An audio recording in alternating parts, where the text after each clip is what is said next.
The mist slowly crept through the forest like a wrath gliding between tombstones. As the first rays of pale gray sunlight found their ways through the forest canopy, these were the few moments between when the crickets fell silent and the forest awoke. Dew clung to the leaves and rough bark of the towering trees on the branch high up. A crow shook the morning dew from his feathers and closed his eyes again.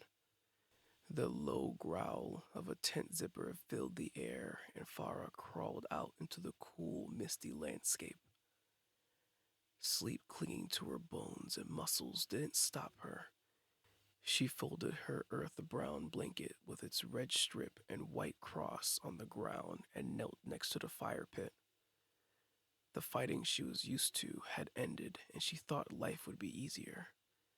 But the silence scared her more than cracks of rifles and thunderous explosions. The silence weighted heavy against her eardrums. What was it hiding? The genital scraping of her buck 120 against a piece of fat wood filled the air as the forest watched her, waiting as it had for centuries for its tranquil bestie to be noticed. The woman knelt by the ashes of last night's fire, worked with her shoulders tense and alert. Farah's head stayed still, but her eyes darted to the sound of rustling leaves as a red and black fox trotted out from behind a tree, its fluffy tail wagging as it gave her the same simple smile as a dog would, and emitted a chilled-like laugh and trotted off. She managed to choke a fire and set a percolator at the center and a frying pan with beacon at the edge, oblivious to the forest patiently waiting for her attention to help her heal. The angry grumbling in her stomach had her focus on one thing. A cool breeze worked. It's the trees carrying with it a message. There's no danger hidden here, only waiting. She looked around, scanning her camp, overlooking the spider cocooning a fly in its web between twigs hanging in the tree. She looked up, perched high up on a branch. A crow was looking down at her. Was it the ruffling of its feathers or the hiss of the burning logs? The genital rattle of the percolator's lid brought her back, and the scent of the bacon caused her stomach to let out an angry grumble and her mouth to water. Farah looked back to where Vieshmishuk lying nearby, which her rifle lay atop. She scanned the quiet forest, this time slower. It was different. The sight of this landscape did something to her. It slowly set her at ease. Farah began breaking her camp and packing her Vieshmishuk, every moment precise as if she was on autopilot. She folded the Swiss Army blanket and secured it to the outside of the simple pack. Only as she covered her final tracks did she realize the ridiculousness of her actions. The meticulousness of a combat soldier hiding her position, utterly unnecessary here. She shook her head, belting on her canteen and the buck 120, pulling on her long blue trench coat, and lastly her beret before hoisting the pack and grabbing her rifle. She followed the trail until it brought her to a sandy riverbank shrouded in mist. The lush green pressed in gently, almost as though the forest itself leaned toward her, urging her to pause. Its subtle interference was constant, a root catching her heel, a branch bending low across the path. The river gurgled lazily beside her as she walked, its sound threading between the trees. For a fleeting moment, the opposite bank seemed ominous, a wall of shadow and dark green leaves. Yet strangely, the mist and movement of water quieted her nerves, until unease gave way to calm. The truth repeated at the edge of her mind. There's no danger hidden here, only waiting. She released a heavy sigh, her chest rising and falling. It was a visible sign the forest had been waiting for. a signal that she had finally seen its tranquil beauty. As Pharah walked along the riverbank, she spotted hoof tracks in the sand. She followed them as the riverbank slowly was taken over by rocks. She moved from stone to stone, eyeing. Farah failed to notice slippery moss beginning to coat the stones. She slipped and managed to catch herself, despite the weight on her back. She dropped the rifle into the river, which tried to whisk it away, but she managed to catch it. She gritted her teeth as she wiped the soaked weapon down with her trench coat. How could I be so reckless and unaware of the moss on the rocks? She thought. That ruckus surely scared off the deer. She snarled at herself as she spotted a beetle carelessly crawl over the toe of her boot. She looked back to the rifle as memories of battle filtered into her mind, then back to the beetle carrying on, crawling through moss, and those memories faded away. Farah curtailed the rifle to her chest as she walked. After hours of trekking down the rocky shore, the mist still hadn't lifted. Time seemed to be standing still. She spotted something in the distance, antlers and fur just beyond a tree. Farah raised her rifle and looked down the scope only to see a branch. She looked up to see that a branch had dropped down. She raised the weapon again, only to have the scope blocked by the branch once more. The deer bounded off, and she dropped the gun to her hip with a sigh. Farah walked to the tree that foiled her hunting and set her rifle down, resting against the trunk. She studied it as she took out her canteen. Farah walked around the tree before looking out over the river, then the open space under the trees, covered in fluffy moss, where the deer had been moments ago. She turned back to the tree and dropped her canteen upon seeing her rifle was tightly wrapped in vines and ivy. She pulled her knife and cut the ivy away. With a tug, she felt the metal give, and a piece of the barrel came free from the clump of ivy. It was covered in flaky, dark rust. She stood mouth agape as she looked to the rusty barrel, confused. Her gun, her identity, was gone. She was a soldier now. Her weapon was gone, taken away by the forest. There's no danger hidden here, she heard as the tree branches swayed overhead. She fell to the ground as tears welled in her eyes.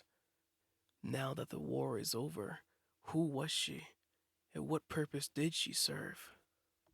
Farah sat on the cool, damp grass, her arms resting on her knees as she eyed the rusted remains of her rifle. She couldn't remember the last time it wasn't at her side. She felt naked without it. Tears ran down her cheeks as the realization set in that she was a soldier without a war. No battles to run toward, no ground to take or defend. But did she have to stay like this? The squeaky sound of tree breaks swaying brought her back.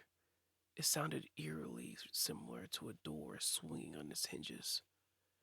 Farah slowly stood up and made her way back to the river. Farah knelt at the river's edge, her reflection wavering in the rippling water. For a moment, she didn't recognize the woman looking back at her. The beret, the trench coat, the soldier's posture, they were all there, yet they felt like pieces of someone else's life stitched over her own. She stared into her own eyes, her breath shallow. Is this the person I am, or only the person I was told to be? The question rose like a tide, pressing at the edge of her thoughts. She clenched her jaw, unable to let it fully form. Fear kept her from looking too long. Instead, she let her gaze drift past her reflection, following the current. The river wound forward through the mist, a silver thread pulling her deeper into the woods. She rose and began to follow it. As she walked along the rocky riverbank, putting distance between her and the rusty remnants of her rifle. It felt as though she was walking away from the ghost of her past. She picked up a stick and used it for a trekking pole as she made her way deeper into the forest. The further she went, the more relaxing the atmosphere felt. Now that she was not hunting, she was focused on the lush, misty woodlands surrounding her. Birds doing an aerial dance, twirling and gently bumping into each other overhead.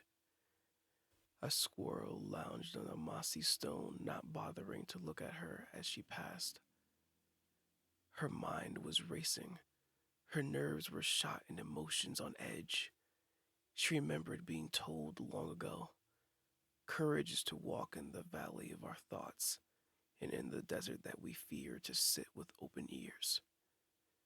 Well, here she was in the heart of the valley of her thoughts, and she was horrified that the floodgates were buckling under the weight of suppressed thoughts, of the what ifs waiting to wash over her.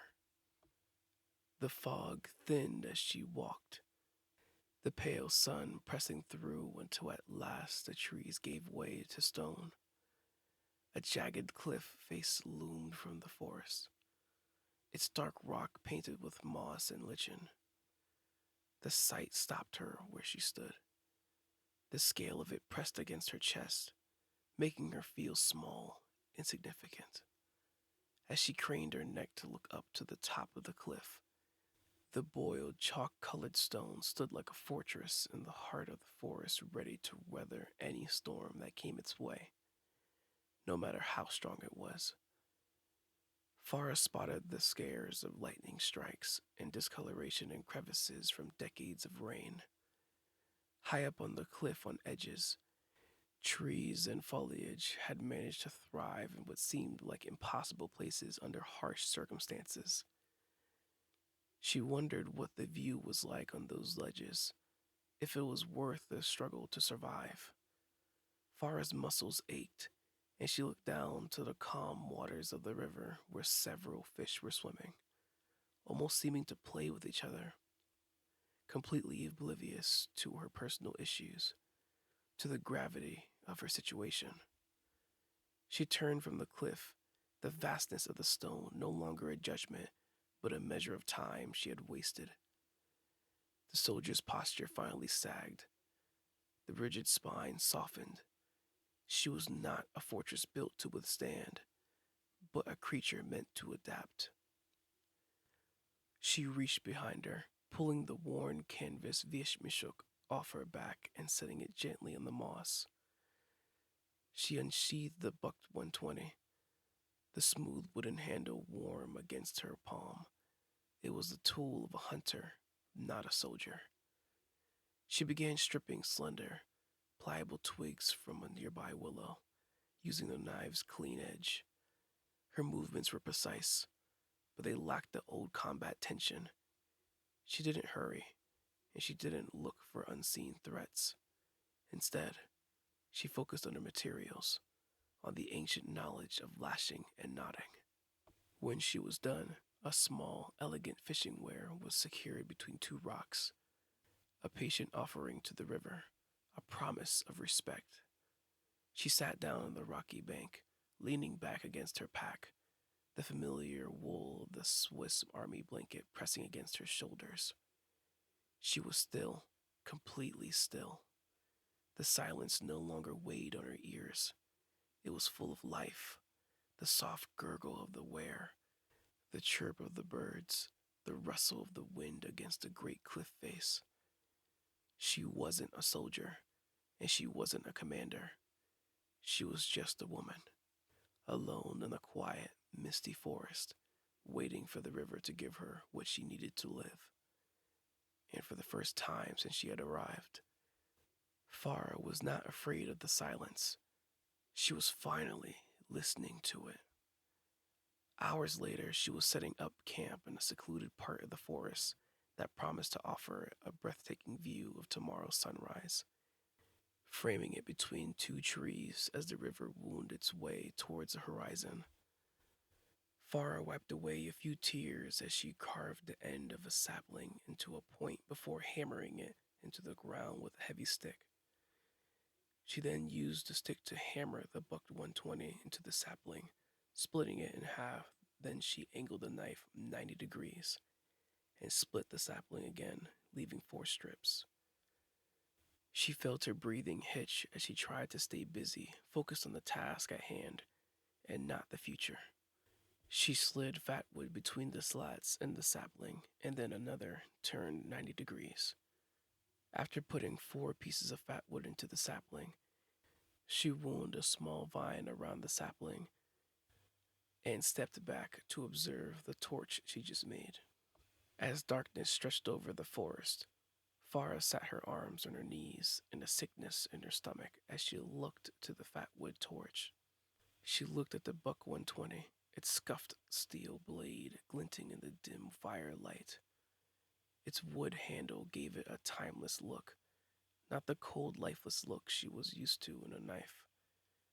Somehow this knife sent a chill down her spine. Farah knew what was in her hands, but it felt so alien to her. This was not a weapon to end lives, but to cut tree limbs, process firewood, and prepare food. She looked back to her torch burning like a guiding light in the darkness of uncertainty, swaying gently, burning like a fragile promise in the darkness. For the first time, the night did not feel empty.